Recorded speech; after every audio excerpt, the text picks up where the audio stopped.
यहाँ पर संविधान की अच्छाइयां गिनाने नहीं जाऊंगा, क्योंकि मुझे लगता है कि संविधान कितना भी अच्छा क्यों ना हो, वो अंततः बुरा साबित होगा अगर उसे इस्तेमाल में लाने वाले लोग बुरे होंगे। और संविधान कितना भी बुरा क्यों ना हो, वो अंततः अच्छा साबित होगा अगर उसे इस्तेमाल में लाने वाले लोग अच्छे होंगे। इसलिए जनता और उसके राजनीतिक दलों की भूमिका को संदर्भ में लाए बिना संविधान पर कोई भी निर्णय देना या कोई भी टिप्पणी करना मेरे विचार में व्यर्थ होगा। धन्यवाद।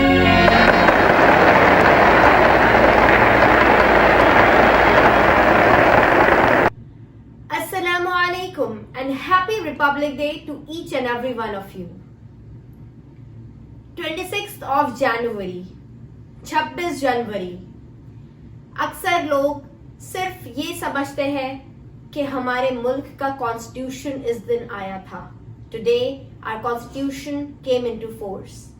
लेकिन इस कॉन्स्टिट्यूशन को बनाने के लिए कितनी कितनी मेहनतें, कितनी कितनी परेशानियों का सामना करना पड़ा है, ये बहुत कम लोग जानते हैं।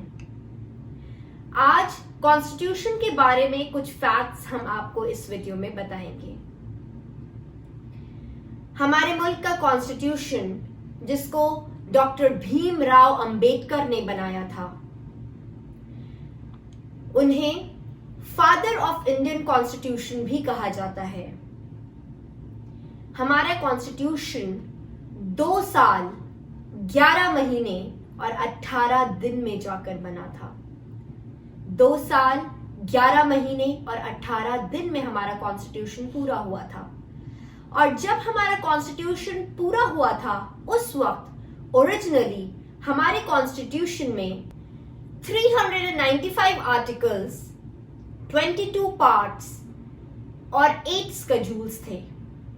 लेकिन आज की तारीख में, आज के दिन, हमारे कॉन्स्टिट्यूशन में 448 आर्टिकल्स, 25 पार्ट्स और 12 स्केड्यूल्स है, जो कि हमारे मुल्क को चलाते हैं। हमारे मुल्क का कॉन्स्टिट्यूशन 26 ऑफ नवंबर 1949 में बन गया था, पूरा हो गया था। लेकिन our constitution came into force, लेकिन उसको लागू किया गया 26 ऑफ जनवरी 1950 में। 26 जनवरी 1950 में हमारा कॉन्स्टिट्यूशन लागू हुआ। इसलिए हम इस दिन को सेलिब्रेट करते हैं as a republic day of our country India. हमारा कॉन्स्टिट्यूशन जब बना, उस वक्त हमारे कॉन्स्टिट्यूशन में बहुत सारी अलग अलग कंट्रीज से चीजें इंस्पायर होकर ली गई। बहुत सारी अलग अलग कंट्रीज में जिस मुल्क में जो चीज अच्छी थी, उनके कॉन्स्टिट्यूशन में हमने उस चीज को अडॉप्ट करा। और हमारा कॉन्स्टिट्यूशन पूरी दुनिया में सबसे बड़ा कॉन्स्टिट्यूशन है। Indian constitution is the largest constitution in the world. हमारे कॉन्स्टिट्यूशन में जो सीरीज ऑफ स्टैच्यूज हैं, वो ब्रिटिश पार्लियामेंट से इंस्पायर होकर लिया गया है। लिबर्टी, इक्वालिटी एंड फ्रेटर्निटी, ये तीनों चीजें फ्रेंच कॉन्स्टिट्यूशन से लिया गया है। Liberty, fraternity and equality. हमारे सुप्रीम कोर्ट को गवर्न करने के लिए जो लॉज है, वो जापान से लिए गए हैं। और अक्सर हम सुनते हैं, जैसा कि आप सुनते होंगे, कि गवर्नमेंट का एजुकेशन पे 5 ईयर प्लान ये है, गवर्नमेंट का हेल्थ का 5 ईयर प्लान ये है।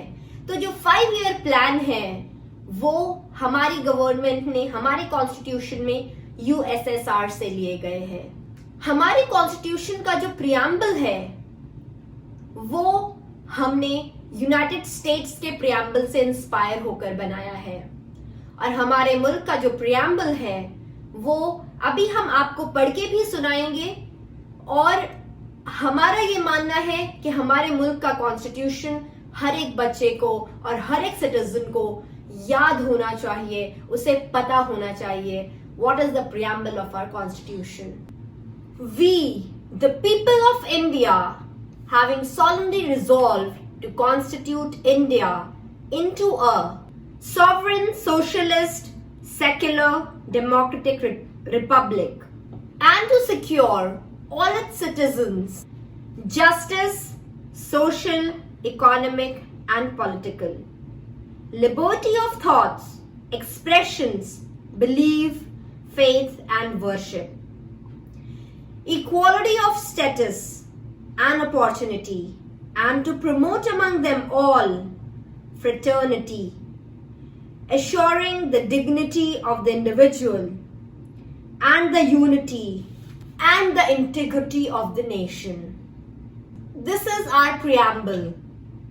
और हम सबको ये preamble पता होना चाहिए.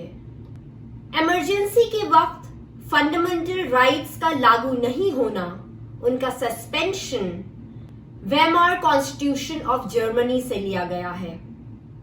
इसके अलावा हमारे कॉन्स्टिट्यूशन में और भी कई जगहों से चीजें ली गई हैं, तब जाकर हमारा ये कॉन्स्टिट्यूशन बना. बहुत मेहनत की लोगों ने, बहुत सारे लोगों ने सालों लगा दिए इस कॉन्स्टिट्यूशन को बनाने के लिए, ताकि हमें पता चल सके गवर्नमेंट के क्या इख्तियारात है, लोगों के क्या इख्तियारात है, हमारे राइट्स क्या है, हमारे ड्यूटीज क्या है, हमारे फंडामेंटल राइट्स, ये सब चीजों को हमारे कॉन्स्टिट्यूशन में बताया गया है. We are proud to be an Indian and we can proudly say that our constitution is world's largest and one of the best constitution in the world. Jazakallah.